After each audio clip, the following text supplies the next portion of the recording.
साथियों, आप सबका हमारे YouTube channel DK exam study में स्वागत है। जैसा कि आपको विदित है कि हमने आपके लिए राजस्थान जीके की सीरीज चला रखी है, जिसमें शामिल है राजस्थान की राज व्यवस्था, भूगोल, इतिहास व कला संस्कृति। इनमें से राजस्थान पॉलिटिकल की कक्षाएँ चल रही है, जो video, REET, Rajasthan police, RAI, second grade, first grade teacher, पटवार, LDC, वनपाल, वनरक्षक आदि हेतु महत्वपूर्ण क्लास है। साथियों, वस्तुनिष्ठ प्रश्नों के माध्यम से संपूर्ण राजस्थान जीके सिलेबस को करवाया जाएगा। गाइज, हमारे द्वारा दी गई जानकारी अच्छी लगे तो चैनल सब्सक्राइब करें, क्लास को ज़्यादा से ज़्यादा अपने मित्रों के साथ शेयर करें। साथियों, आज की class Rajasthan high court part 3 रहेगी। तो दोस्तों, आज ये है राजस्थान हाई कोर्ट की अंतिम क्लास है। इसके बाद हम अधीनस्थ न्यायालय यानी कि जिला न्यायालय पर अध्ययन करेंगे। तो आज का पहला प्रश्न है, उच्च न्यायालय के न्यायाधीशों के वेतन भत्ते दिए जाते हैं। तो उच्च न्यायालय के न्यायाधीशों के वेतन भत्ते हैं वो राज्य की संचित निधि में से दिए जाते हैं।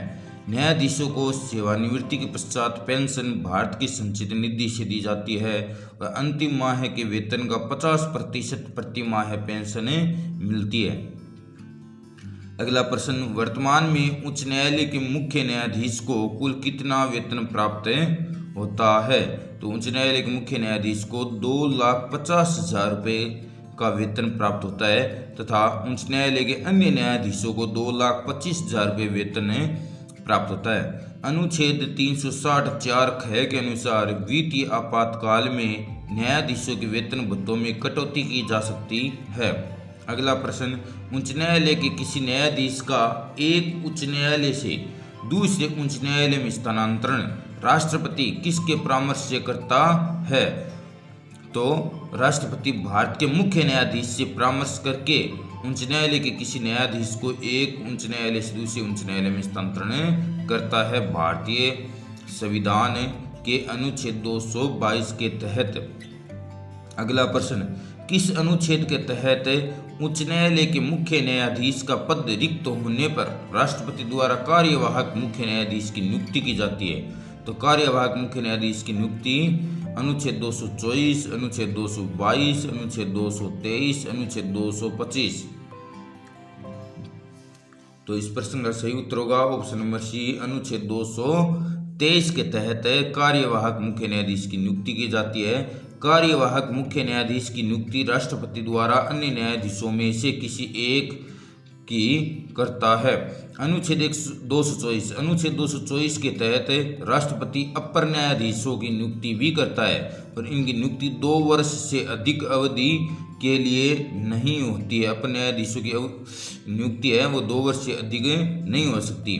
इसी प्रकार राष्ट्रपति उच्चतम न्यायालय में तदर्थ न्यायाधीश की भी नियुक्ति करता है संविधान के अनुच्छेद 127 के तहत। अगला प्रश्न, उच्च न्यायालयों में सेवानिवृत्त न्यायाधीशों की पुनः नियुक्ति की जा सकती है भारतीय संविधान के अनुच्छेद 224(a) के तहत। किसके द्वारा की जाती है। तो ऑप्शन नंबर ए राष्ट्रपति द्वारा, ऑप्शन नंबर बी राज्यपाल द्वारा, ऑप्शन नंबर सी संबंधित राज्य के मुख्य न्यायाधीश द्वारा, ऑप्शन नंबर डी भारत के मुख्य न्यायाधीश द्वारा। तो उच्च न्यायालय में सेवानिवृत्त न्यायाधीशों की पुनः नियुक्ति संबंधित राज्य के मुख्य न्यायाधीश द्वारा की जाती है। राष्ट्रपति की पूर्व अनुमति से ये नियुक्ति की जाती है और राष्ट्रपति द्वारा निर्धारित वेतन भत्ते शक्तियां में विशेष अधिकार इन न्यायाधीशों को प्राप्त होते हैं। अगला प्रश्न, उच्च न्यायालय के क्षेत्राधिकार एवं उनकी शक्तियों का निर्धारण कौन करता है। ऑप्शन नंबर ए राष्ट्रपति, ऑप्शन नंबर बी विधानमंडल, ऑप्शन नंबर सी संसद, ऑप्शन नंबर डी राज्यपाल। तो उच्च न्यायालय के क्षेत्राधिकार और उनकी शक्तियों का निर्धारण है वो संसद करता है भारतीय संविधान के अनुच्छेद 225 के तहत। अगला प्रश्न, उच्च न्यायालय की रिट जारी करने की शक्ति निम्न में से किस अनुच्छेद में दी गई है। अनुच्छेद 227, अनुच्छेद 226, अनुच्छेद 226(a), अनुच्छेद 228। तो उच्च न्यायालय की रिट जारी करने की शक्ति का वर्णन भारत के संविधान के अनुच्छेद 226 में किया गया है। उच्च न्यायालय द्वारा मूल अधिकारों के उल्लंघन के मामले में 5 प्रकार की रिटें जारी की जाती है। बंदी प्रत्यक्षीकरण, परमादेश, अधिकार परीक्षा, प्रतिषेध और उत्प्रेषण। तो बंदी प्रत्यक्षीकरण। बंदी प्रत्यक्षीकरण में बंदी व्यक्ति को सशरीर न्यायालय के समक्ष उपस्थित किया जाए और बंदी बनाए जाने का कारण बताए ताकि न्यायालय उसकी वैधता या अथवा अवैधता का निर्धारण कर सके। बंदी प्रत्यक्षीकरण की जो रिट है यह पुलिस को जारी की जाती है और दंडित व नजरबंद व्यक्ति के विरुद्ध ये रिट नहीं जारी की जा सकती। अगली रिट है परमादेश। परमादेश यह रिट किसी प्राधिकारी, अधिकारी, सरकार या न्यायिक निकायों के विरुद्ध जारी की जाती है जो लोक कर्तव्य अथवा कानूनी दायित्वों का पालन करने से इनकार करते हैं। लेकिन परमादेश रिट राज्यपाल और राष्ट्रपति के विरुद्ध जारी नहीं की जा सकती। अगली रिट है अधिकार परीक्षा। अधिकार परीक्षा। किसी सार्वजनिक पद पर कोई व्यक्ति अवैध रूप से आसीन हो तो ये रिट जारी कर पूछा जाता है कि आपने ये पद किस अधिकार से ग्रहण किया है। लेकिन अधिकार परीक्षा रिट निजी पद पर आसीन व्यक्ति के विरुद्ध जारी नहीं की जा सकती। और अगली रिट है प्रतिषेध। प्रतिषेध ये उच्च न्यायालय द्वारा अधीनस्थ न्यायालयों को किसी मामले की सुनवाई से मना करने हेतु जारी की जाती है। और अगली रिट है उत्प्रेषण। ये उच्च न्यायालय किसी निचली अदालत से किसी मामले की रिव्यू अथवा पुनरीक्षण करने हेतु अपने पास मंगवाने के लिए रिट जारी करता है। अगला प्रश्न, संपत्ति के अधिकार की रक्षा हेतु रिट कौन जारी कर सकता है? ऑप्शन नंबर ए उच्चतम न्यायालय, ऑप्शन नंबर बी उच्च न्यायालय, ऑप्शन नंबर सी ए व बी दोनों, ऑप्शन नंबर डी दोनों ही नहीं। तो संपत्ति के अधिकार की रक्षा हेतु रिट उच्च न्यायालय जारी कर सकता है। उच्चतम न्यायालय के मुकाबले उच्च न्यायालय की रिट जारी करने की अधिकारिता विस्तृत एवं व्यापक होती है।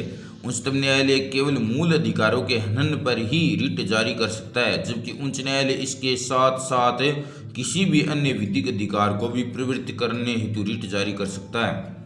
अगला प्रश्न, उच्चतम न्यायालय किस अनुच्छेद के तहत रिट जारी करता है? तो अनुच्छेद 226, अनुच्छेद 129, अनुच्छेद 32, अनुच्छेद 41। तो उच्चतम न्यायालय है वो अनुच्छेद 32 के तहत रिट जारी करता है। उच्चतम न्यायालय की रिट अधिकारिता स्वयं एक मूल अधिकार होती है, जबकि उच्च न्यायालय की रिट अधिकारिता एक संवैधानिक अधिकार होती है। अगला प्रश्न, राज्य क्षेत्र में स्थित सभी प्रकार के न्यायालयों यानी कि अधीनस्थ न्यायालयों पर प्रशासनिक नियंत्रण रखने एवं अधीक्षण की शक्ति किसे प्राप्त होती है? तो ऑप्शन नंबर ए उच्चतम न्यायालय को, ऑप्शन नंबर बी राष्ट्रपति को, ऑप्शन नंबर सी राज्यपाल को, ऑप्शन नंबर डी उच्च न्यायालय को। तो राज्य क्षेत्र में स्थित सभी प्रकार के न्यायालयों पर प्रशासनिक नियंत्रण रखने और अधीक्षण की शक्ति उच्च न्यायालय को प्राप्त होती है।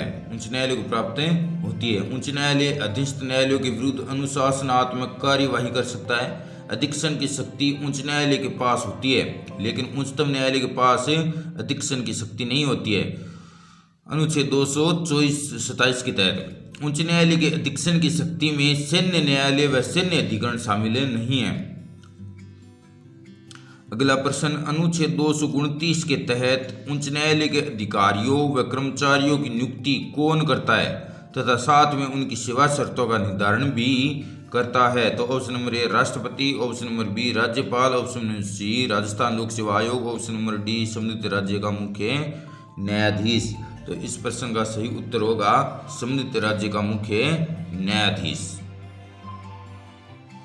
अगला प्रश्न, किस अनुच्छेद के अनुसार संसद 2 या 2 से अधिक राज्यों के लिए एक ही संयुक्त उच्च न्यायालय की स्थापना कर सकती है? अनुच्छेद 229, अनुच्छेद 230, अनुच्छेद 231, अनुच्छेद 214 ए। तो इस प्रश्न का सही उत्तर होगा ऑप्शन नंबर सी, अनुच्छेद 231 के तहत संसद 2 या 2 से अधिक राज्यों के लिए एक ही उच्च न्यायालय की स्थापना कर सकती है।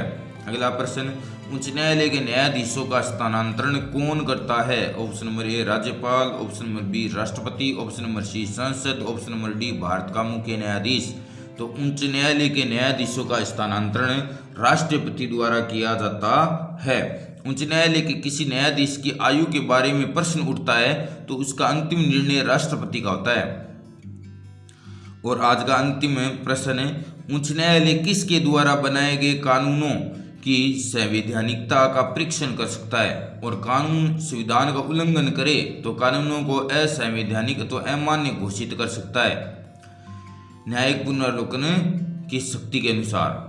तो ऑप्शन नंबर 1 केंद्र सरकार, ऑप्शन नंबर बी विधानमंडल, ऑप्शन नंबर सी राज्य सरकार, ऑप्शन नंबर डी उक्त सभी। तो इस प्रश्न का सही उत्तर होगा ऑप्शन नंबर डी उक्त सभी।